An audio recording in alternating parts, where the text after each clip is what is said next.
आज की जो सच्ची घटना मैं आपके सामने लेकर आई हूँ, इस सच्ची घटना में एक व्यक्ति अपनी पत्नी से कहता है या तो मुझे तलाक दो, नहीं तो मुझे जहर दे दो। और ये वर्ड वो कहता है तो वो पत्नी बिना तलाक दिए उससे दूर चली जाती है। वो कहती है कि मैं तुम्हारे बगैर नहीं जी सकती, लेकिन अगर तुम मेरे साथ में रहकर जहर खाना पसंद करते हो तो मैं तुम्हें छोड़कर अलग से रह लूँगी। तुम्हें जैसे जिसके साथ रहना है तुम रह सकते हो। ये शब्द वो कहती है और वो वहाँ से चली जाती है, जिसका नाम होता है अंजू, जो कि जान से ज़्यादा अपने पति को प्यार करती है। लेकिन पति को खुमार चढ़ाता इश्क का, और इश्क में होती है उसकी ऐसी हालत कि अगर आप सुनोगे तो आप हैरान हो जाओगे कि आखिरकार कोई ऐसा कैसे हो सकता है। तो शुरू करते हैं आज की कहानी, जो कि निकल के आई है हमारे सामने दिल्ली की। दिल्ली के सफदरजंग हॉस्पिटल में लाइन में लगी हुई एक महिला की नज़र जाती है अपने पति पर, जिसकी हालत थी बदतर। नमस्कार, मैं आपकी महक चौधरी आपके सामने ऐसी ही सच्ची घटनाएं लेकर आती हूं, जिनसे आपको कुछ ना कुछ सीख मिले और आप अपने जीवन में अप्लाई करें और अपने जीवन में किसी धोखे से और किसी बड़ी हानि से बचें। तो इसमें एक महिला जब लाइन में लगी होती है, सफदरजंग की बहुत लंबी लाइन लगी होती है हॉस्पिटल में, आपने देखा भी होगा, तो वहीं पर एक व्यक्ति बहुत ज़ोर ज़ोर से खांस रहा था। तो उसकी आवाज़ कानों में जब पड़ती है तो उसे कुछ जानी पहचानी सी वो आवाज़ लगती है, और वो जब उस तरफ मुड़ती है तो वो देखती है कि जिस पति ने 4 साल पहले उसे छोड़ दिया था, उस पति की इतनी बुरी हालत है कि वो पहचान में भी नहीं आ रहा था। तभी अंजू वहाँ से जाती है और उस व्यक्ति के पास जाती है जिसका नाम था योगेश। उसे देखती है तो उसके पति की आंखों में अपनी पत्नी को देखते ही आंसू आ जाते हैं। वो उसे देखकर एक ऐसे रोने लगता है कि मैंने जो किया बहुत गलत किया और उसका मुझे अब हर्जाना भी भुगतना पड़ रहा है। इस बात को सुनकर अंजू कुछ समझती नहीं है। तभी वो ज़ोर ज़ोर से खांसने लगता है और ज़मीन पर गिर जाता है। तभी अंजू उसे संभालती है और साइड में ही पड़ी हुई एक बेंच पर उसको बिठाती है। बिठाने के बाद उससे पूछती है कि तुम्हारी ये हालत कैसे हुई। तभी वहाँ पर वो योगेश अपनी पत्नी अंजू को बताता है कि जिसके लिए मैंने तुम्हें छोड़ा उसने मेरी ये हालत की है। तभी वो बताता है कि मधु, जिससे मैं बेहद प्यार करता था, जो मेरी ही कंपनी में काम करती थी, उसे मैं घर ले आया। घर लाने के बाद वो मेरे पास रहती, रहने के साथ साथ वो मुझसे सारे पैसे ले लिया करती। और क्योंकि मैंने तुमसे वादा किया था कि मैं तुम्हें चाहे कुछ भी हो 10,000 रुपये महीने दिया करूँगा, वो भी मैं तुम्हें नहीं दे पाया, क्योंकि जो मेरी नई पत्नी थी वो सारी चीज़ें, सारे पैसे मुझसे ले लिया करती। मैं सारा दिन नौकरी किया करता, जब मैं घर पर आता तो मेरी पत्नी अपने पापा, अपनी माँ, अपने भाई के साथ पार्टी किया करती, अपने दोस्तों के साथ, और घर में पूरा हुड़दंग मचा रहता था। जो हमारा पुरखों का ज़मीन थी, जो पुरखों का घर था, उसमें हम रहते थे, और अब उसे यहाँ पर भी रहना अच्छा नहीं लगता था। वो कहती है कि तुम ये घर बेच दो और क्यों ना हम एक फ़्लैट लेते हैं, ये घर जो है ये अच्छा नहीं है, नई डिज़ाइन से नहीं बन रहा।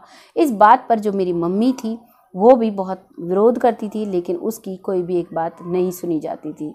वो तुम्हें बहुत याद करती हैं, लेकिन नई पत्नी जो है मेरी मधु, उसके सामने उनकी एक भी नहीं चलती है, और वो बहुत ही परेशान रहती थी। इस वजह से उनका देहांत हो गया और मैं अब अपनी पत्नी के साथ अकेला रह जाता हूँ। जब मेरी पत्नी मुझसे बार बार मधु जब कहती है, तो मैंने अपनी उस जगह को 1.5 करोड़ रुपए में बेच दिया। और बेचने के बाद एक फ़्लैट जब मैं लेने के लिए जाता हूँ तो मधु कहती है कि ये फ़्लैट मेरे नाम पर तुम रजिस्ट्री कराओ। मैं कहता हूँ कि फ़्लैट चाहे मेरे नाम पर हो या तुम्हारे नाम पर, इससे क्या प्रॉब्लम है, लेकिन वो जिद पड़ जाती है। तभी हम दोनों सोल्यूशन निकालते हैं और 50 लाख रुपए मैं उसके बैंक में ट्रांसफ़र कर देता हूँ और अपने नाम पर फ़्लैट खरीद लेता हूँ। अब वो उस फ्लैट में रहती है, और मैं सारा दिन नौकरी करने के बाद जब घर पर आता, ना वो मुझे हाल पूछती है, ना चाल पूछती है, ना खाने के लिए कुछ बनाती है। और इस टेंशन में मैं अब बहुत पछताता हूँ, और उसकी वजह से मैंने बहुत ज़्यादा सिगरेट और शराब पीना शुरू कर दिया, जिसकी वजह से मुझे खांसी लगातार रहने की वजह से, तबीयत ख़राब रहने की वजह से मुझे टीबी हो जाती है। जब मैं डॉक्टर के यहाँ दिखाने के लिए आया, उस समय मधु मेरे साथ आई थी। तो डॉक्टर ने जब बोला कि तुम्हें एहतियात बरतना होगा और दवाई लगातार लेनी होगी, तो मेरी पत्नी ने एक अलग से कमरा लेकर मुझे उस कमरे पर मरने के लिए छोड़ दिया। इस बात को सुनकर अंजू बहुत हैरान थी, उसकी आंखों से लगातार आंसू टपक रहे थे। इस चीज़ को देखते हुए फिर भी लगातार वो उसे बताया जा रहा था, वो सुने जा रही थी, दोनों की आंखों में आंसू थे। जो लोग थे वहाँ वो सोच रहे थे कि शायद डॉक्टर ने जवाब दे दिया है, इसी वजह से ये दोनों रो रहे हैं। तभी वहाँ पर कुछ लोग उन्हें आश्वासन देते हैं, उन्हें समझाते हैं कि भगवान की मर्जी के आगे किसी की कुछ भी नहीं चल सकती। इस बात को सुनते हुए फिर आगे वो बताता है कि अब तो मेरी पत्नी ने ऐसा हाल कर दिया है कि मुझे ना कमरे पर खाना देते हैं, पहले तो मेरा टिफ़िन लगवा दिया था, वो टिफ़िन भी बंद करा दिया है क्योंकि मैं नौकरी नहीं जा सकता। उनके पास पैसों की कोई कमी नहीं है, मैं दिखाने के लिए आता हूँ तो मैं अकेला आता हूँ, चाहे मैं कहीं गिरूँ या मुझे चक्कर आए या मुझे कुछ भी हो, वो मुझे बिल्कुल भी नहीं देखती। और उस फ्लैट में वो अपनी मम्मी के साथ और अपने भाई के साथ रहती है, सारा दिन वहाँ पर पार्टी और मज़े करती है, वो मेरी तरफ ध्यान नहीं देती है। जब मुझे गुस्सा आया तो मैं गया वहाँ पर कि मुझे इस फ्लैट में रहना है, तुम चाहे कहीं भी रहो। तब मैं वहाँ चला भी गया, तब भी उन्होंने मुझे एक कमरा दे दिया, ना मुझे खाने के लिए दिया कुछ, और सारा दिन रात उनके ड्रैग चलते रहते, पार्टियाँ चलती रहती, उसने मुझे कुछ भी नहीं पूछा। इस चीज़ पर मैं बहुत पछताता हूँ कि जो पत्नी मुझे बहुत प्यार करती थी उसी को मैंने छोड़ने पर मजबूर कर दिया, और इसकी सुंदरता के पीछे मैंने इसके साथ रहना चाहा, इसी ने मुझे बर्बाद कर दिया। आज मेरी माँ भी मेरे साथ नहीं है। इस बात को सुनकर अंजू बहुत परेशान होती है, लेकिन कहीं ना कहीं नज़रों से योगेश सोच रहा था कि अंजू मुझे अपने साथ ले चले। अंजू से जब पूछता है कि तुम कहाँ रहती हो तो वो कहती है, शुरू में मैं अपनी मम्मी के साथ रही, लेकिन पड़ोसियों ने बार बार ये कहकर कि तुम्हारी बेटी ससुराल क्यों नहीं जा रही, बार बार तानाकसी कर अब मैं अलग से अपने मम्मी पापा से कमरा लेकर सरिता विहार में रहती हूँ। मेरी मम्मी मेरे पास वहीं आ जाती है। तभी थोड़ी ही देर में एक छोटी सी बच्ची आती है और वो उसको आते ही मम्मी कहती है। तभी वो पूछता है कि ये कौन है।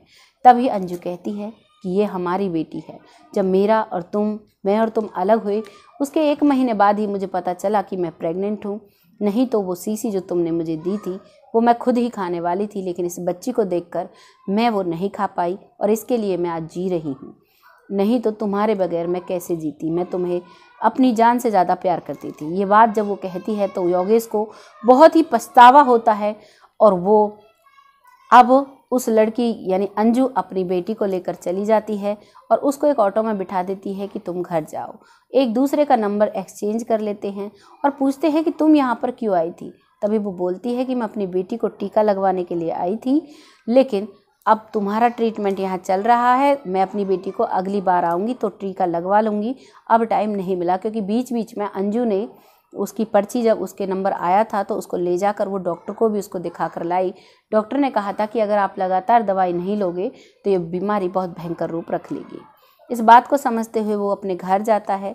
तभी वो लड़की अंजू अपनी माँ से बात करती है और कहती है कि मम्मी, मेरे पति मुझे मिले थे और उनकी ऐसी हालत है, मैं क्या करूँ। तभी उसकी माँ कहती है कि बेटा, जो तुम्हें सही लगे तुम वो करो, तुम बालिग हो, तुम समझदार हो और तुम एक माँ भी हो।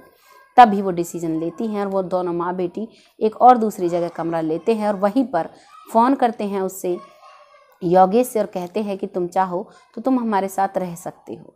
योगेश खुश हो जाता है और योगेश तभी एक ऑटो रिक्शा लेकर वहाँ आ जाता है। वहाँ आने के बाद फिर वो अपना ट्रीटमेंट लगातार कराता है। अंजू उसकी सेवा करती है और वो बिल्कुल उसका दवाइयों का कोर्स कंप्लीट होता है। उसकी टीबी की बीमारी ठीक हो जाती है और अब वो अपनी अंजू के साथ अपने फ्लैट पर जाता है। वहाँ पर मधु अपने परिवार के साथ थी तो मधु समझ जाती है और मधु बिना किसी जिद के वो फ्लैट छोड़ देती है, क्योंकि अब वो नए शिकार की तलाश में निकल चुकी थी। वो वैसे ही लड़कों को अपना निशाना बनाती थी जिसके पास पैसे हुआ करते थे और उनसे पैसे लेकर अपनी ज़िंदगी ऐश आराम से जिया करती थी। अब वहाँ पर वो तीनों अपनी छोटी बेटी के साथ और अपनी पत्नी के साथ वो रहता है। अब उस अंजू को एक बेटा भी हुआ है, परिवार बड़ा ही सकुशल है। इस कहानी को लाने का मेरा सिर्फ एक ही उद्देश्य आप लोगों के सामने था कि कभी भी कोई भी गलती ना करें, कोई भी ऐसा डिसीजन ना लें कि जिसका आपको उम्र भर भुगतान करना पड़े। यहाँ पर अंजू अपने रिश्ते की तरफ ईमानदार थी, जिसने ना शादी की, अपने पति का ही इंतज़ार करती रही। लेकिन हर कोई ऐसा नसीब वाला नहीं होता जैसे योगेश था, जिसके इंतज़ार में उसकी पत्नी ने 4 साल तक इंतज़ार किया। कहानी कैसी लगी कमेंट सेक्शन में ज़रूर बताना। बहुत जल्द फिर आती हूँ ऐसी एक सच्ची घटना के साथ। तब तक के लिए जय हिंद, जय भारत।